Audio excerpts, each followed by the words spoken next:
Hello and नमस्ते to our special programme बातें दिल की सीजन 5। मैं हूं अवंतिका सिंह। हमने पिछले एपिसोड्स में बच्चों की ओवरऑल डेवलपमेंट के बारे में खूब बात की। इस एपिसोड में हम वो एक इम्पॉर्टेंट फैक्टर के बारे में बात करेंगे जो बच्चों की ओवरऑल डेवलपमेंट को कंट्रीब्यूट करता है। इट इज फूड, खाना, भोजन, बच्चों की diet.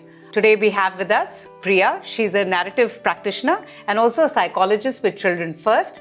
And we also have Dr. Akriti, who's a child and adolescent psychiatrist with Children First. Doctor आकृति, मैं सबसे पहले आपसे सवाल पूछना चाहूंगी, क्या रिश्ता है बच्चे जो खाते हैं और उनके इमोशनल वेलबींग के बीच में? ये सब तो हम सभी जानते हैं कि बच्चों का जो पोषण होता है वो उनके विकास के लिए कितना ज़रूरी है, चाहे वो मानसिक विकास हो या शारीरिक विकास हो। हमारे देश में अभी भी ऐसे बच्चे हैं जो कुपोषण के शिकार हैं और पोषण की कमी की वजह से उनका मानसिक और जो शारीरिक विकास है वो अफेक्ट हो सकता है। अक्सर हमने अपनी प्रैक्टिस में ये देखा है कि जब भी बच्चे किसी तनाव से गुजर रहे होते हैं या उन्हें कोई मानसिक स्थिति में कोई असंतुलन महसूस होता है तो या तो वो खाना कम कर देते हैं या छोड़ देते हैं या ज़्यादा खाने लगते हैं और ऐसे प्रकार का खाना खाने लगते हैं जो शायद उनके शरीर के लिए अच्छा ना हो। क्या आपको लगता है कि lack of good food habits भी बच्चों की इमोशनल वेलबींग या उनकी स्टेबिलिटी को इफेक्ट करती है? हमें इस तरीके नहीं सोचना चाहिए कि गुड फूड हैबिट्स क्या होती हैं या बैड फूड हैबिट्स क्या होती हैं या ये अच्छा खाना है या ये बुरा खाना है, क्योंकि उस वजह से फियर क्रिएट होता है और आई थिंक हम नहीं चाहते कि हमारे बच्चे किसी भी तरह के खाने से डरे या किसी भी चीज से डरे। रादर देन सेइंग दैट हम ये कह सकते हैं कि ये खाना कम पोषण देता है, ये खाना ज्यादा पोषण देता है, क्योंकि हम चाहते हैं कि हमारे बच्चे ये अंडरस्टैंडिंग डेवलप करें कि उनके शरीर और विकास के लिए क्या सही है, किस तरह का खाना सही है।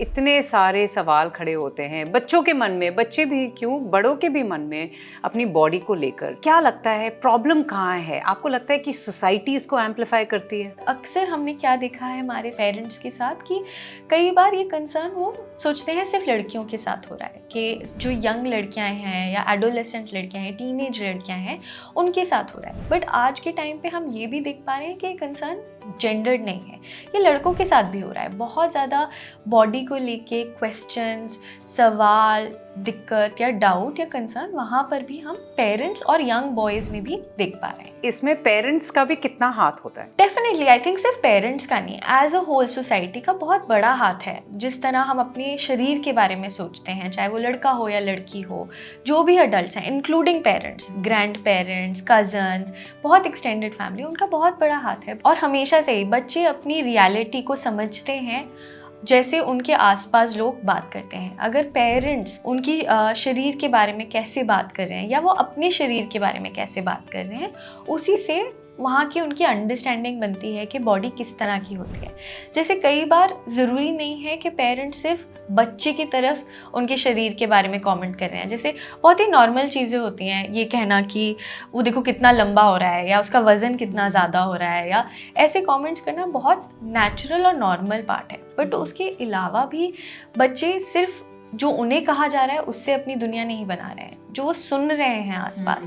जो अडल्ट एक अडल्ट और दूसरे अडल्ट से बात कर रहा है, जैसे हम बहुत कैजुअली बोलते हैं यार उसके ऊपर तो वो ड्रेस अच्छी नहीं लग रही थी, वो रंग ना उसके ऊपर सूट नहीं कर रहा था, या खुद के बारे में जैसे मिरर में देख के बोलना कि ये आज मेरे ऊपर अच्छा नहीं लग रहा है, यार ये शर्ट में मैं थोड़ा मोटा लग रहा हूँ। इस तरह के वर्ड्स यूज़ करना, बच्चे ये भी सुन रहे हैं और वहाँ से वो एक समझ पा रहे हैं कि कुछ चीज़ें ओके हैं और कुछ चीज़ें ओके नहीं है। जैसे मे बी इतना लंबा होना लड़के होने के लिए बहुत ज़रूरी है to be a good boy, versus अगर सुंदर लड़की होनी चाहिए तो वो इस रंग की होनी चाहिए। तो ये सारी एक स्टैंडर्ड क्रिएट करता है, राइट। और वहाँ से बच्चे अपनी बॉडी इमेज रिलेटिवली देखते हैं, इन रिलेशन टू देखते हैं कि क्या मेरी इमेज अच्छी है, क्या मैं वो स्टैंडर्ड मीट कर पा रही हूँ या कर पा रहा हूँ। तो सोसाइटी, अडल्ट्स जिस तरह से लैंग्वेज, भाषा को यूज़ कर रहे हैं बच्चों के बारे में, उनके शरीर में के बारे में बात करने के लिए और अपने शरीर और आसपास के लोगों के शरीर के बारे में बात करने के लिए, वहीं से बॉडी इमेज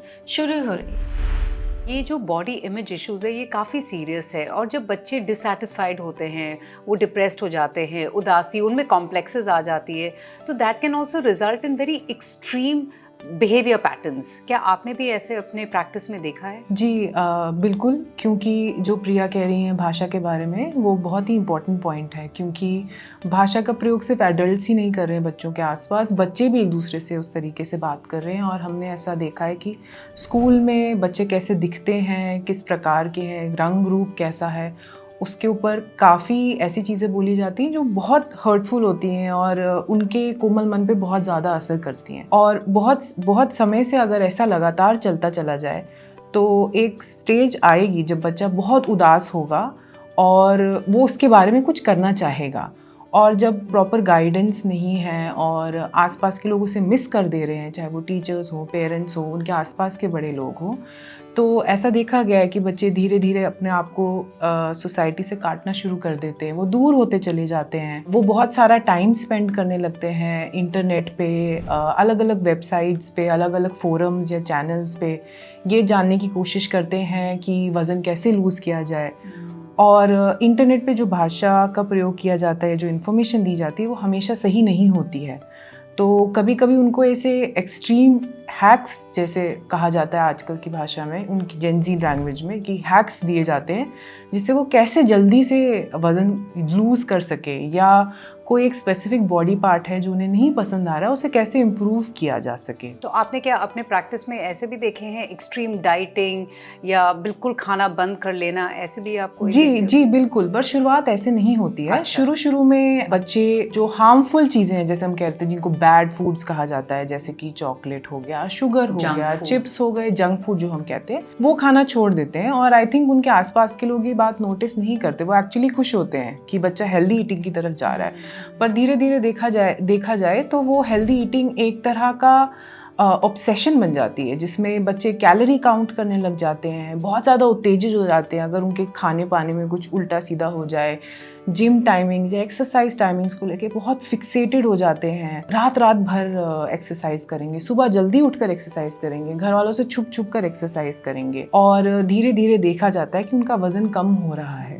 पर जब वज़न कम हो रहा है तो आसपास के लोग कंसर्न शो करने की बजाय खुश होते हैं कि अरे आप तो बहुत अच्छे लग रहे हैं, आपका वज़न कम हो रहा है, और क्या वेट लॉस है, और बहुत बढ़िया लग रहे हैं। तो अनफॉर्चुनेटली वो जो अनहेल्दी बिहेवियर्स हैं वो रीइंफोर्स होते चले जाते हैं, और बच्चे को ऐसा लगने लगता है कि सब खुश हैं और सब खुश हैं मुझे देख के, और सब मेरी प्रशंसा कर रहे हैं।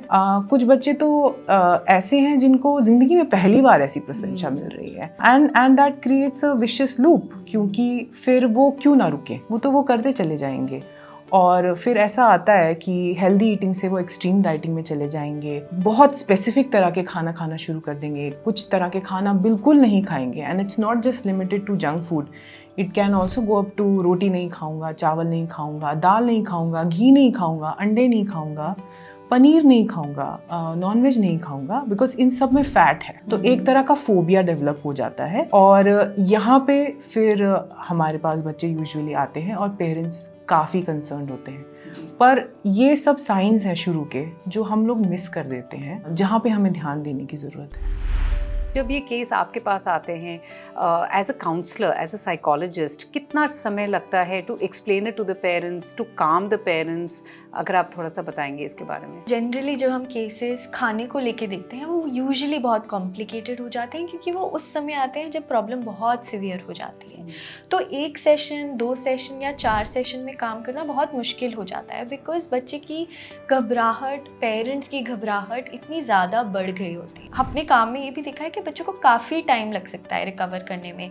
जिन बच्चों के साथ मैंने काम किया है उनमें 3 महीने, 6 महीने, 1 साल तक का समय या ज़्यादा समय भी लगा है। पर ऐसा नहीं है कि बिल्कुल कुछ बदला नहीं है, हम छोटी छोटी चीज़ें बदलती हुई देख सकते हैं। पर लेकिन सबसे पहला काम शुरू होता है पेरेंट्स के साथ करने का, कि पेरेंट्स की घबराहट को हम कैसे कम कर पाएँ। एंड वहाँ से शुरू होता है उन्हें थोड़ा रीअश्योरेंस देने का कि ये जो प्रोसेस है इसमें टाइम लगेगा, इसके क्या स्टेप्स हैं और क्या क्या छोटी छोटी चीज़ें वो बदल सकते हैं। अक्सर जब हम काम करते हैं फैमिलीज़ के साथ तो हम ये देखते हैं कि फैमिलीज़ इतनी घबराई होती हैं कि सारा काम, सारी बातें घर में सिर्फ खाने और बच्चे की दिक्कत को लेके होती है, सब फोकस उस पर है। तो जिस चीज़ पे हम फोकस करें वो बढ़ती है, what we focus on that will grow. Right. तो अगर हम उसी चीज़ पर फोकस कर रहे हैं तो वो बढ़ती जाएगी। तो हम इनकरेज करते हैं कि क्या और टॉपिक्स ऑफ कॉन्वर्सेशन हो सकते हैं, क्या फैमिली के साथ टाइम होता है। जैसे मैंने बहुत सारे ऐसे बच्चों के साथ, डॉक्टर आकृति के साथ कुछ क्लाइंट्स हमारे कॉमन हैं जिनके साथ काम किया है, जिसमें हमने फैमिली को कहा है फैमिली टाइम करिए, खाने के अलावा हम कैसे फैमिली टाइम कुछ भी बात कीजिए बट नॉट फूड। जैसे आप बच्चे के साथ लूडो खेल सकते हैं, कोई बोर्ड गेम खेल ले, कोई मूवी देख ले, इस तरह का आपने उनके साथ काम करना शुरू किया, आप टाइम स्पेंड कर रहे हैं। और साथ ही साथ हम बच्चे के साथ भी बात कर रहे हैं, हम समझने की कोशिश कर रहे हैं ऐसे क्या आइडियाज़ हैं, ऐसे क्या सोच है आपके मन में जो आपको ऐसे पुश कर रही है वेट लॉस करने के लिए या बहुत ज़्यादा खाने के लिए। धीरे धीरे उन पे काम हो रहा है। तो ये साथ में मिलकर ही काम होता है। पर बच्चे को भी हम बहुत ज़्यादा समझने की कोशिश करते हैं, समझाने की कोशिश नहीं करते। बिकॉज अगर देखा जाए इन बच्चों को सब समझा रहे हैं, पोषण कितना ज़रूरी है, खाना कितना ज़रूरी है, तुम्हारे लिए ताकत है, बच्चे को सब समझा रहे हैं बट समझने की कोशिश कोई नहीं कर रहा। और यही चीज़ हम पेरेंट, बच्चा भी समझता है but is not able to cope up with it. बिल्कुल एग्जैक्टली। अगर बच्चा भी समझ रहा है और वो कोप नहीं कर पा रहा है, वही तो सारा मुश्किल आ रही है। तो वहाँ पे हमें स्किल्स के ऊपर काम करना है कि कैसे हम इसको चैलेंज कर सकते हैं। आइडिया ये है कि हम बच्चे की स्टोरी को कैसे बड़ा कर सकते हैं, सिर्फ जो दिक्कत है उस पर फोकस ना करके बट छोटी छोटी अकोमोडेशंस देकर किस तरह से हम बच्चे की ज़िंदगी को बड़ा कर सकते हैं। कौन से साइंस है जो हर पेरेंट या जो भी एडल्ट है परिवार में उनको थोड़ा सा कॉशियस रहना चाहिए और कितने जल्दी हम उन साइंस को पिक कर सकते हैं? आजकल सब बच्चे सोशल मीडिया यूज़ कर रहे हैं और इंटरनेट ऐसी चीज़ है जिससे कोई नहीं बच सकता। हर गली, हर गांव, हर शहर में इंटरनेट अवेलेबल है और उस पर कोई कंट्रोल नहीं है। तो आई थिंक ये भी देखना कि जो हमारे बच्चे इंटरनेट पे देख रहे हैं वो क्या देख रहे हैं। तो जब हम डेली बैठते हैं अपने बच्चों के साथ तो उस बारे में उनसे पूछा जाए, डायरेक्टली भी नहीं बट आप एक कॉन्वर्सेशन बिल्ड कर सकते हैं उसके अराउंड। एंड बच्चे आपको बताएंगे कि आजकल ये ट्रेंडिंग है या ये ज़्यादा चल रहा है और वो इन शब्दों का इस्तेमाल करेंगे। अक्सर हम इन शब्दों को इग्नोर कर देते हैं क्योंकि हमें ऐसा लगता है कि हमारे समझ के परे है, हम जानना नहीं चाहते। पर आई थिंक इन शब्दों को जानना ज़रूरी है, इन शब्दों के बारे में क्यूरियस रहना बहुत ज़रूरी है। I think that is the first step. और जब हमारे बच्चे इस बारे में बात करें तो हम उनसे पूछें कि उनकी राय क्या है इस बारे में। अगर कोई एक स्पेसिफिक वर्ड के बारे में बात कर रहा है या कोई ऐसा बॉडी इमेज या उससे रिलेटेड कुछ ऐसा है जो ट्रेंड कर रहा है, तो हम अपने बच्चों से पूछें आपका क्या ख्याल है इस बारे में, आपने ये देखा, what do you think about it. और फिर उससे हमें ये पता चलेगा कि वो उस ट्रेंड के बारे में क्या सोचते हैं और वो अपने आप से उसे कैसे रिलेट कर रहे हैं। शुरू में अगर बच्चे इन ट्रेंड्स के बारे में बात करेंगे या रिलेट करेंगे, इनसे ज़्यादा अफेक्ट हो रहे हैं, तो वो ये ऐसा कहेंगे कि मुझे ये अच्छा लगता, ये अच्छा नहीं लगता, शायद मेरी बॉडी का ये पार्ट अच्छा नहीं है, मम्मी क्या मैं मोटी हूँ, पापा क्या मैं दुबला हूँ, क्या मेरी हाइट कम है, दोस्त मुझे ऐसे बोलते हैं, दोस्त मुझे चिंटू बुलाते हैं, दोस्त मुझे छोटू बुलाते हैं, लड़कियां कहेंगी कि मेरी दोस्त मुझे मोटी बोलती हैं। तो ये सब अर्ली साइंस होते हैं जिनसे हमें पता चलता है इन सब के बारे में। क्या ये भी साइंस होते हैं कि अगर बच्चा काफ़ी समय तक शीशे के सामने है और इज गेटिंग वेरी कॉन्शियस कि वो क्या कपड़े पहन रहे हैं, ये भी कि किस प्रकार का खाना उनको ले जाना चाहिए, टिफ़िन बॉक्स में कैसे खाना पैक करना चाहिए, ये भी मैंने देखा है कि उनको एक कॉम्प्लेक्स हो जाता है, खासकर कि 11-12 स्टैंडर्ड के बच्चे कि आप पराठा क्यों देते हो, कुछ हमें मॉडर्न टाइप का खाना दो। Does that also affect a child psychology? I think depends, क्योंकि कुछ चीज़ें ऐसी होती हैं जो बच्चे इसलिए करते हैं क्योंकि उनके फ्रेंड्स ग्रुप में बाकी बच्चे ऐसा कर रहे हैं। तो एक तरह की प्रेजेंटेशन कैसी है, हमारी प्रेजेंटेशन कैसी है, जिस तरह का हम खाना खा रहे हैं उसकी प्रेजेंटेशन कैसी है, ये भी एक ट्रेंड होता है जो चेंज होता रहता है। तो स्पेसिफिकली किस तरह का खाना ले जाया जा रहा है या किस तरह से खाया जा रहा है या उसे कैसे प्रेजेंट किया जा रहा है, वो कंसर्निंग नहीं है। अच्छा, अगर बच्चे अपनी हाइजीन पे ध्यान दे रहे हैं और वो ये ध्यान दे रहे हैं कि हम अच्छे दिखने चाहिए, वो भी गलत नहीं है, बिकॉज वो एक नॉर्मल डेवलपमेंट का पार्ट होता है। पर अगर बच्चा शीशे में देख के ये बोले कि मेरे बॉडी का ये पार्ट अच्छा नहीं है, या वो स्पेसिफिकली उस बॉडी पार्ट को ज़्यादा शीशे में देख रहा है और आपसे बोल रहा है कि मुझे ये सही नहीं लग रहा, इसको चेंज कैसे किया जाए, क्या कोई एक्सरसाइज है जिससे मैं ये बदल सकता हूँ, क्या कोई दवाई है जिससे ये चेंज होगा, तो ये एक साइन है कि पेरेंट्स के कान खड़े हो जाने चाहिए कि ये एक चीज़ है जिसके बारे में हमें बात करनी चाहिए कि ये कहाँ से आ रहा है और कब से ये विचार उनके मन में है। शुरू में बच्चे बच्चे कुछ तरह के खानों को बहुत आनाकानी करने लग जाएंगे। जैसे बहुत पेरेंट्स बताते हैं कि मेरे बच्चे को ये खाना बहुत पसंद था और अब वो नहीं खाता है और ये मेरे लिए बहुत सरप्राइजिंग है। बच्चे पराठा खाना छोड़ देंगे, बच्चे कहेंगे कि हम बर्गर नहीं खाएंगे, हम सैलड खाएंगे। तो अगर ऐसा होने लगे तो ये हमारे लिए एक संकेत है कि कुछ चेंज हो रहा है जो बहुत ड्रास्टिक है और हमें इसके बारे में उनसे बात करनी चाहिए। अगर वो एकदम से बहुत ज़्यादा एक्सरसाइज करने लग जाएं या इतनी ज़्यादा एक्सरसाइज करने लगें कि उनकी दिनचर्या अफेक्ट हो रही है तो वो एक साइन है जिस पे हमें ध्यान देना चाहिए। अगर वो खाने को लेकर बहुत चिड़चिड़े हो रहे हैं या बहुत पर्टिकुलर हो रहे हैं, बहुत स्पेसिफिक हो रहे हैं कि इस तरह का खाना ही खाऊंगा, इस तरह का खाना बिल्कुल नहीं खाऊंगा, कोई एडजस्टमेंट या कोई अडेप्टेबिलिटी, कोई फ्लेक्सिबिलिटी नहीं है, तो that is also a sign that says कि कुछ गड़बड़ हो रही है।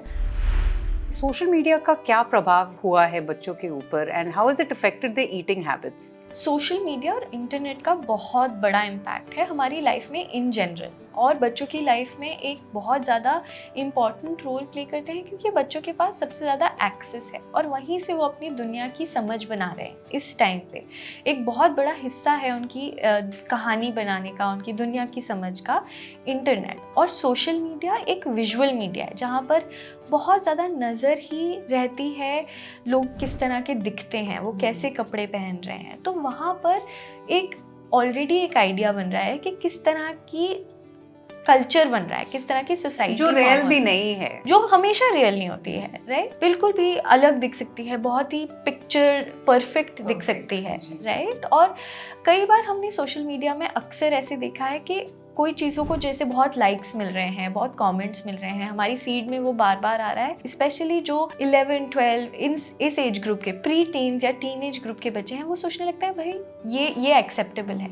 और ये उस डेवलपमेंटल पीरियड के साथ भी हो रहा है जहाँ पे वो बिलोंगिंग ढूंढने की कोशिश कर रहे हैं, अपनापन ढूंढने की कोशिश कर रहे हैं। तो इसके साथ जब ये कोइंसाइड या मिलता है तो हम रियलाइज़ करते हैं कि बच्चों को ऐसे लगने लगता है कि यही अच्छी चीज़ है, अगर हम इस तरह के दिखेंगे, सही चीज़ है, इस तरह के हम दिखेंगे, इस तरह की चीज़ें हम करेंगे, इस तरह का खाना हम खाएंगे तो हमें बिलोंगिंग मिलेगी, हम कूल हो जाएंगे, वैलिडेशन मिलेगा, हमारे फ्रेंड्स बनेंगे।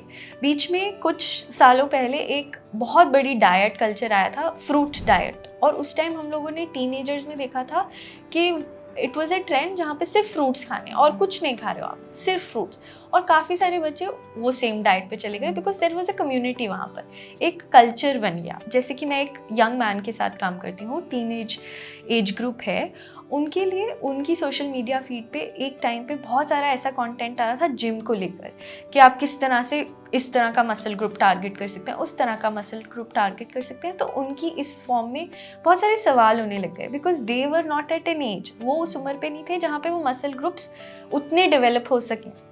तो उनके लिए बहुत ज़्यादा नाखुशी पैदा होने लग गई, वो बहुत ज़्यादा एक्सरसाइज करने लग गए, बहुत ज़्यादा टाइप ऑफ प्रोटीन, जैसे उनको प्रोटीन पाउडर्स खाने हैं, प्रोटीन ही खाना है, इस तरह का फूड करने लग गए। तो ये वाले भी साइंस हम देखने लग गए कि जिस तरह का वो सोशल मीडिया देख रहे हैं, उस तरह जो वो सोशल मीडिया पर देख रहे थे, वो सोशल मीडिया उनके मेंटल हेल्थ पर इम्पैक्ट हो रहा था डेफिनेटली। और वो रिक्रिएट कर रहे थे कि मैं वो किस तरह से उस टारगेट को मीट कर सकूं, चाहे वो उनकी बॉडी के लिए हार्मफुल हो। जैसे अगर उन्हें इंजरी भी हो रही है, जैसे कुछ दुख भी रहा है, तो भी हम जिम जा रहे हैं, राइट? बिकॉज वो नीड है कि वहीं से मुझे बिलोंगिंग मिलेगी, if I am cool like that. तो सोशल मीडिया का एक बहुत बड़ा रोल हो जाता है एक कल्चर बनाने के लिए, एक स्टैंडर्ड बनाने के लिए। और बच्चों के ऊपर ये स्टैंडर्ड बहुत इम्पैक्ट करता है क्योंकि हर एक बच्चा वो स्टैंडर्ड मीट करना चाहता है, जो अक्सर ना कि रियल होता है, ना पॉसिबल हो पाता जी। डाइटिंग तो सदियों से चला आ रहा है, whether it is fruit diet, पानी का डाइट, बिना नमक का डाइट, बिना चीनी का डाइट, हर प्रकार के डाइट। डाइटिंग को लेकर मैंने भी नोटिस करा है एक as a mother and even in my own experience, ये क्या शुरुआत से शुरू हो जाता है, चाइल्डहुड से शुरू होता है, क्या ये एक्सटर्नल इन्फ्लुएंसेस की वजह से होता है, and how does dieting affect एक बच्चे की emotional and physical wellbeing? Dieting का ट्रेंड हमारे यहाँ बहुत समय से चल रहा है और आजकल नए नए डाइट्स ट्रेंड हो रहे हैं। जैसे बीच में एक के पॉप स्टार जो बच्चे आजकल बहुत फॉलो करते हैं, उनके ऊपर एक आयु नाम का डाइट आ गया था जो स्टार का नाम है, और वो सिर्फ शकरकंदी खाती हैं। तो सुबह, दोपहर और शाम में वो सिर्फ शकरकंदी खा रही हैं और ये डाइट भी बहुत ट्रेंडिंग हो गया था, क्योंकि के पॉप कल्चर का बहुत बड़ा इन्फ्लुएंस है आजकल के बच्चों पे, और वो फॉलो भी करते हैं उनको, गाने सुनते हैं, सीरियल्स देखते हैं, और उनकी फैशन सेंस से वो बहुत इंस्पायर्ड काफी popular I mean Korean skin care इतना ज़्यादा पॉपुलराइज हो गया है, तो वो सब वहीं से आया है। डाइटिंग किसी भी तरह की बढ़ते हुए बच्चों के लिए सही नहीं है, ये बात मैं क्लियर कर देना चाहती हूँ, क्योंकि जब बच्चे बड़े हो रहे हैं उनको किस मात्रा में पोषण चाहिए वो डेवलपमेंटल स्टेज के हिसाब से चेंज होता रहता है और बढ़ता है, इनफैक्ट घटने की बजाय। आप और मेरे लिए किसी भी तरह का स्पेसिफिक खाना हम कम मात्रा में खाएं तो हमारी बॉडी को इतना असर नहीं पड़ेगा, पर बच्चों के लिए प्रोटीन्स, फैट्स, कार्बोहाइड्रेट्स, माइक्रोन्यूट्रिएंट्स जैसे विटामिन ए हो गया, डी हो गया, ई हो गया, विटामिन बी हो गए, कॉम्प्लेक्स विटामिन्स, ये सारे उनकी ग्रोथ और डेवलपमेंट के लिए ज़रूरी होते हैं। तो किसी भी तरह की डाइटिंग करना, किसी भी तरीके से करना सही नहीं है बच्चों के लिए, और जब ये सब होने लगता है तो ऑब्वियसली उनकी इमोशनल और उनकी फिजिकल हेल्थ पे असर पड़ता है। आपने देखा है अपने केसेस में ऐसे बच्चे जब एक्सट्रीम डाइटिंग करते हैं उन पर क्या प्रभाव पड़ता है? जी बिल्कुल, और ये बहुत इन्फ्लुएंस भी होता है कि वो किस तरह के फ्रेंड ग्रुप में हैं। कई बार आजकल बहुत छोटे छोटे बच्चों से मैंने सुना है कि उनके दोस्त वाटर डाइट्स पे जा रहे हैं और वो बहुत ही प्राइड वाली भावना से बोलेंगे कि आज मैंने सिर्फ पानी पिया है, आज मैंने कुछ नहीं खाया, आज मैंने कार्ब्स नहीं लिए हैं, जो कि to me as a psychiatrist काफ़ी वरीइंग है, बिकॉज बहुत छोटे बच्चे इन सब चीज़ों से एक्सपोज हो रहे हैं जो उनकी सेहत के लिए सही नहीं है। और यही जो ट्रेंड्स होते हैं, यही जो डाइट्स होते हैं, यही जो फैड्स होते हैं, ये आगे जाके डिसऑर्डर्ड ईटिंग या ईटिंग डिसऑर्डर में तब्दील होते हैं। हर तरफ से बच्चों पर प्रेशर है, pressure to conform, pressure to be a certain way, school से pressure, friend pressure, peer pressure, social media pressure, parents के एक्सपेक्टेशंस, उसका प्रेशर। तो कहीं मैं देखती हूँ कि फैमिलीज में पेरेंट्स और बच्चों के बीच में एक दूरी आ जाती है। आपके एक्सपीरियंस से अगर उस दूरी को हम ब्रिज करें तो आपको क्या लगता है कि काफ़ी सेल्फ कॉन्फिडेंस बच्चों में आ सकती है एज अ स्टार्ट? बिल्कुल आप सही कह रहे हैं, प्रेशर्स की वजह से बहुत ज़्यादा दूरियां आ रही हैं, पर जुड़ने के लिए सबसे ज़्यादा ज़रूरी है समय। हमें अपने बच्चों को समय देना है, टाइम देना है, जो टाइम हम उनके साथ स्पेंड कर सके, जो उनका अकेला टाइम है। हम अक्सर पेरेंट्स को कहते हैं कि आप पर्सनल टाइम, बबल टाइम बनाइए उनके साथ, जहाँ पे आप हर दिन में कुछ आधा घंटा दे रहे हैं, जहाँ पे आप सिर्फ बच्चे से बात कर रहे हैं। जैसे आप मुझे एक एग्जांपल दीजिए। Like I will be honest with you, मैं भी एक वर्किंग मदर हूँ, पूरा दिन काम में निकल जाता है, ऑफिस आवर्स होते हैं, हम भी वापस घर में आते हैं, हम भी थक जाते हैं।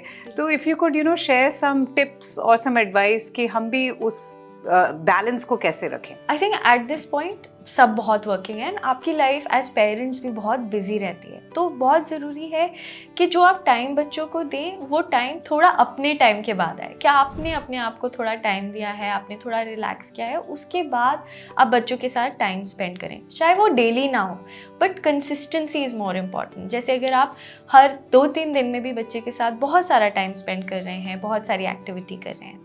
फॉर एग्जाम्पल, एक पेरेंट और बच्चे के साथ मैं काम कर रही हूँ, तो मैं उनको इन्वाइट करती हूँ कि एवरी टाइम जो स्लीप टाइम होता है, तो आप बच्चे के साथ आधा घंटा सोने से पहले टाइम स्पेंड करिए। No gadgets, no phones, no iPads, no laptops, और आप बच्चे के साथ बैठे, क्या हुआ, आप अपने डे के बारे में भी शेयर कर सकते हैं, पर बहुत ज़रूरी है स्टार्ट करना कि आपने क्या किया, आपके उस फ्रेंड ने क्या पूछा, फिर आपने उनसे क्या बोला, नेक्स्ट आपकी कौन सी एक्टिविटी है, क्या मज़ा आ रहा है आपको, इस स्पोर्ट में क्या मज़ा आ रहा है, इस गेम में क्या मज़ा आ रहा है, कौन सी टीचर अच्छी है। तो ये सवाल पूछना बहुत ज़रूरी हो जाता है, स्पेशली टीनेजर से। टीनेजर्स हमें कुछ बताना नहीं चाहते हैं, तो हमें क्यूरियस होना पड़ता है कि आपकी लाइफ में क्या चल रहा है, और यहाँ पर समय के साथ सुनना बहुत ज़रूरी है। अक्सर टीनेजर्स के लिए ऐसा होने लगता है, पेरेंट्स के लिए भी, वो भी इतने बिजी हैं, उनको भी अपने बच्चों की बहुत फिक्र है कि अब नेक्स्ट कब एग्ज़ाम है, उसके लिए हो गया, असाइनमेंट है, फिर तुम्हें ये काम करना है। तो हर चीज़ कॉन्वर्सेशन बन जाती है बताने के लिए कि ये नेक्स्ट टास्क है, ये नेक्स्ट टास्क है, इंस्ट्रक्शंस हो जाती हैं, और वो भी एक डिस्कनेक्ट का रीज़न है। तो यहाँ पर हम अक्सर पेरेंट्स को कहते हैं, if you give, it's like an emotional piggy bank. अगर आप कुछ निकाल रहे हो, विच इज़ इंस्ट्रक्शंस निकाल रहे हो अपने लिए, तो आपको कुछ डालना भी पड़ेगा, तो समय डालना पड़ेगा, प्यार डालना पड़ेगा, कुछ अच्छे कमेंट्स डालने पड़ेंगे, राइट। जैसे अब हम इतनी बात कर रहे हैं बॉडी को लेकर, तो अक्सर हम पेरेंट्स को कहते हैं आप कॉम्प्लीमेंट करिए बॉडी के अलावा, कोई और चीज़ें, जैसे जो चीज़ें वो ग्रो कर सकते हैं, फॉर एग्जाम्पल उनका sense of style, sense of fashion वो ग्रो कर सकते हैं, उसको कॉम्प्लीमेंट करना ज़रूरी है। उन्होंने अपना हेयर स्टाइल कैसे बनाया है वो चीज़ चेंज कर सकते हैं, उससे कॉम्प्लीमेंट, उससे रिकग्नाइज करना ज़रूरी है। तो ये सारी चीज़ें अगर हम ज़्यादा करें तो कनेक्शन होता है। एक तो समय देना बच्चों को, बच्चों के साथ बात करना जहाँ पे हम सुन रहे हैं, उनको समझा नहीं रहे हैं, इंस्ट्रक्शंस नहीं दे रहे हैं। और अगर हम इंस्ट्रक्शंस दे रहे हैं, क्योंकि देना ज़रूरी है, एज पेरेंट्स बाउंड्रीज बनाना भी ज़रूरी है, तो हम कुछ डाल भी रहे हैं उस बैंक अकाउंट में, प्यार डाल रहे हैं, हग्स डाल रहे हैं, किसेस डाल रहे हैं, या बच्चों को रिकग्निशन, जैसे मैंने कहा, जो चीज़ें वो ग्रो कर सकते हैं। बट एक ये भी कंफ्यूजन आ जाता है पेरेंट्स के माइंड में कि ज़्यादा प्यार से बात करो, ज़्यादा इनकरेज करो तो शायद बच्चे बिगड़ भी सकते हैं। So how to draw that balance? I think ज़्यादा प्यार से बच्चे नहीं बिगड़ते हैं। I think it's rather than कि हम बच्चों को क्या मिक्स्ड मैसेजेस दे रहे हैं जिससे बच्चों को पता चलता है कि ये सही है और ये गलत है। तो आई थिंक ये कंसिस्टेंसी मेंटेन रखना कि ये गलत है तो ये गलत है और ये हमेशा ही गलत रहेगा, हर सिचुएशन में गलत रहेगा, वो मैसेज पहुंचाना ज़्यादा ज़रूरी है एज़ कम्पेयर टू कि अगर हम ज़्यादा प्यार करेंगे तो बच्चे बिगड़ जाएंगे। बिकॉज वो कनेक्शन होना बहुत ज़रूरी है। अगर हम बच्चों के साथ वो कनेक्शन बना के रखेंगे तो हम कोच भी कर सकते हैं उनको, क्योंकि उनके साथ वो रैपो हमारी बिल्डअप हो चुकी है। तो रैदर देन फोकसिंग ऑन कि ज़्यादा प्यार करने से बच्चे बिगड़ेंगे, focus more on the kind of the quality of praise that you're giving your children. Focus on the qualities that you want your child to inculcate. आप अपने बच्चे में जो qualities देखना चाहते हैं उन्हें बढ़ावा दें। आप उन्हें ये बोल सकते हैं कि आज आपने उस बच्चे की हेल्प की, मुझे बहुत अच्छा लगा। आज आप खुद से बैठ गए पढ़ाई करने, मुझे बहुत अच्छा लगा। आज आपने अपने छोटे भाई बहन या छोटे भाई बहन की हेल्प की, मुझे बहुत अच्छा लगा। तो इन सब चीज़ों पे अगर फोकस किया जाए तो बच्चों को भी समझ में आ जाता है कि ये सारी चीज़ें इंपॉर्टेंट है और ये सारी चीज़ें सही हैं, और जो गलत चीज़ें हैं उन पे कंसिस्टेंटली और परसिस्टेंटली बोला जाए कि ये सही नहीं है और ये किसी भी स्थिति में सही नहीं है। तो वो बाउंड्री और वो एक तरह से वो रूल जो उनके दिमाग में वो सेट हो जाएगा, वो क्लियर हो जाएगा। How can parents encourage mindful eating habits बच्चों में? So mindful eating का कॉन्सेप्ट ही वहाँ से शुरू होता है कि हम खाने पर ध्यान दें, राइट? और ये कॉन्सेप्ट शुरू होता है पेरेंट्स से कि पेरेंट्स क्या खाने पर ध्यान दे रहे हैं, क्या वो ये ध्यान दे पा रहे हैं कि वो क्या खा रहे हैं, राइट? और डाइटिंग नहीं कर रहे हैं। बिल्कुल, वो क्या खा रहे हैं, कितना खा रहे हैं, क्योंकि जितना बच्चे पेरेंट्स को देखेंगे वो ही चीज़ वो, जिसको हम कहते हैं, मिरर करेंगे, राइट? तो अगर हम माइंडफुल ईटिंग इस्टेब्लिश करना चाहते हैं तो वो काम पेरेंट्स से स्टार्ट होता है। तो वो कैसे खाने के ऊपर ज़्यादा ध्यान दे सकते हैं, किस तरह का वो खाना खा रहे हैं और वो कब बच्चों के साथ ये टाइम स्पेंड करें। सो सम थिंग्स जो हम सजेस्ट करते हैं पेरेंट्स को माइंडफुल ईटिंग के लिए, कि आप एज ए फैमिली साथ में बैठ के एटलीस्ट एक मील दिन का, यूजुअली वर्किंग पेरेंट्स के लिए वो अक्सर डिनर होता है, पर अगर हम डिनर टाइम साथ में कर पाएँ, दैट इज़ वन वे जहाँ पर हम माइंडफुल ईटिंग इनकरेज करते हैं। और ये टाइम टीवी टाइम नहीं है, ये टाइम फ़ोन टाइम नहीं है, this is then table phone free zone है या इलेक्ट्रॉनिक फ्री जोन है। तो बच्चों के साथ बैठ के हम सिर्फ खाने खा रहे हैं और दिन की बातें कर रहे हैं। तो दिस इज़ अनदर वे जो हम माइंडफुल ईटिंग, जहाँ पे हम उसके लिए काफ़ी डिसिप्लिन भी चाहिए होता है। बिल्कुल बिल्कुल, बट वहाँ वो भी वहीं से शुरू होता है। अगर आप ये चीज़ कर पा रहे हैं, अगर आप अपना फ़ोन शायद 15 मिनट, आधे घंटे के लिए साइड पे रख पा रहे हैं, तो शायद बच्चों के लिए भी ओवर टाइम ये रूल बन रहा है। और ये हमें छोटे होते उम्र से स्टार्ट करना है। अगर हम उसको लेट स्टेज पे स्टार्ट करते हैं, जैसे टीनेज में स्टार्ट करें, तो आप ये सोच के चलिए कि हाँ थोड़ी तो दिक्कत आएगी, बट अगर आप ये कांस्टेंट रख सकते हैं, consistency is the answer sometimes, कि अगर आप एक चीज़ बार बार ओवर टाइम कर रहे हैं तो ही वो एक पाथवे बन रहा है बच्चे के माइंड में। Dinner table, electronic free zone, no TV, no phone, this is time for family. तो ये एक तरीका है बार बार करने का। That's one way we can establish mindful eating as well. बहुत सारे तरीके होते हैं, बट ये एक सिंपल और ये एक ऐसा तरीका है जो हम अभी शुरू कर सकते हैं अपने बच्चों के साथ, कि हम उनके साथ बैठ के एटलीस्ट एक मील करें जहाँ पे हम बच्चों पर, खाने पर और आज दिनचर्या की बात पर ध्यान दे रहे हैं। Thank you, Priya. Thank you, Dr. Akriti. That was a very informative and interesting conversation on food and mindful eating habits. And hopefully, हमारे viewers को भी पसंद आया. Thank you and namaste. बातें दिल की, बातें दिल की।